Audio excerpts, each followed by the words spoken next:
விருத்த சேதனம் இல்லாதவனும் அசுத்தனும் உன் வழியாகவே வருவது இல்லை.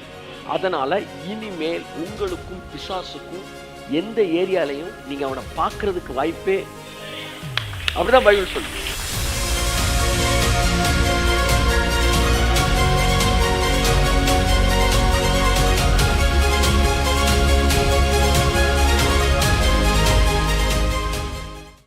இனி துஷ்டன் உன் வழியாய் வருவது இல்லை. துரைத்தனங்களையும் அதிகாரங்களையும் அவர் உரிந்து கொண்டு வெளியரங்க கோலமாக்கி சிலுவையிலே அவைகள் மீது வெற்றி சிறந்தார் என்கிற வார்த்தை உண்மை என்றால், இனி என் வாழ்க்கையில் ஒரு தலை முடியை கூட பிசாசினால் என்னிடத்திலிருந்து பிடுங்க முடியாது என்கிற வார்த்தையை நான் நம்புகிறேன். இயேசு நாமத்தில். இனி என்னுடைய வாழ்க்கையில் என் தலையிலிருந்து விழுந்த முடியை கூட அவனால் தொட முடியாது. ஏனென்றால் கொலோசியரில் சொல்லப்பட்ட வார்த்தை உண்மை என்று நான் விசுவாசிக்கிறேன். அது ட்ரூத். துரைத்தனங்களை அதிகாரங்களை உரிந்து கொண்டு வெளியரங்க கோலமாக்கி சிலுவையிலே அவைகள் வெற்றி சிறந்தார். ஆகவே பிசாசு உங்கள் வீட்டுக்கு முன்னாடி நிற்கிறான், பின் வீட்டு வாசல் பக்கம் நிற்கிறான் என்கிற வார்த்தைகள் எல்லாம் பொய்யானது. ஆமாம், இயேசு நாமத்தில் அவைகள், அந்த எண்ணங்கள், அந்த வார்த்தைகள் செயலிழந்து போவதாக. ஏனென்றால் உங்கள் தேவன் ராஜரீகம் பண்ணுகிறார். பிசாசு வேலை பார்க்குறான்னு சொன்னீங்கன்னா அல்டிமேட்டாக நீங்கள் என்ன சொல்கிறீங்கன்னா, தேவன் சரியாக ராஜரீகம் பண்ணலை அப்படின்னு நீங்கள் சொல்கிறீங்க. ஒன்று அது உண்மையாக இருந்தது பொய்யா இருக்கணும், இது உண்மையாக இருந்தது பொய்யா இருக்கணும். ஸோ இன்றிலிருந்து காட் கான்சியஸ்குள்ளே வாங்க. ஒவ்வொரு செயலுக்கு பின்னாடியும் தேவன் என்ன செய்கிறார், அப்படியே பாருங்கள். பிசாசு என்ன செய்கிறான், அந்த பெந்தேகோஸ்தேக்காரன் தான், அந்த பெந்தேகோஸ்து பெருமாட்டிகள் தான் நிறையா வந்து என்ன சொல்லுதுன்னா, பிசாசு அப்படி பண்ணிட்டான் போது. ஒரு நாளைக்கு அவன் சொல்கிறான், உங்களை பற்றி 4 தடவை தான் சார் பேசுகிறாங்க, நம்மளை பற்றி 400 தடவை பேசுகிறாங்க சார். ஆனால் டெவில் கான்சியஸ் மைண்ட் செட்டு இது வந்து ஒரு சாதாரண சிரிக்கிற விஷயமா இருந்தாலும் நம்முடைய வாழ்க்கையில் கொஞ்சம் கொஞ்சமாக அவனுடைய பயத்துக்கு நம்மளை ஆளாக்குகிறது. இது சபையிலே போதிக்கப்படுகிறது.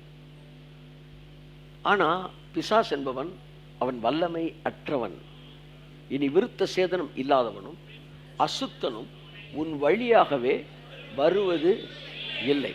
அதனால இனிமேல் உங்களுக்கும் பிசாசுக்கும் எந்த ஏரியாலையும் நீங்க அவனை பார்க்கறதுக்கு வாய்ப்பே.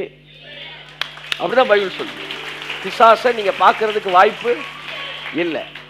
ஆகையால் பிசாசை பார்க்க விரும்புகிறவர்களுடைய ஆசை நிறைவேறாது. ஏன்னா அவன் உங்க வழியாவே வர மாட்டான். நீ 8வது வழியா போனீங்கன்னா அவன் 7வது வழியா போயிடறான். நீ 7வது வரான்னு நினைச்சிட்டு அவனை பார்க்கறதுக்கு நீ 7வது போனாலும் அவன் 6வது வழியா வெளியே போயிடறான். சொல்லுங்க, சாகிற வரைக்கும் எனக்கு பிசாசை பார்க்கக்கூடிய அந்த துர்பாக்கியமே இல்லாமல் போயிடுச்சு. ஒரு வகையில் வருத்தமாக இருந்தாலும் கர்த்தருக்கு ஸ்தோத்திரம், அவனை பார்க்காம தான் என் வாழ்க்கை என்ன செய்ய போகுது, கடந்து போக போகுது. இனி துஷ்டன் என் உன் பிள்ளைகளை தொட முடியாது, உன் குடும்பத்தோட எல்லாம் வெளியேறுது.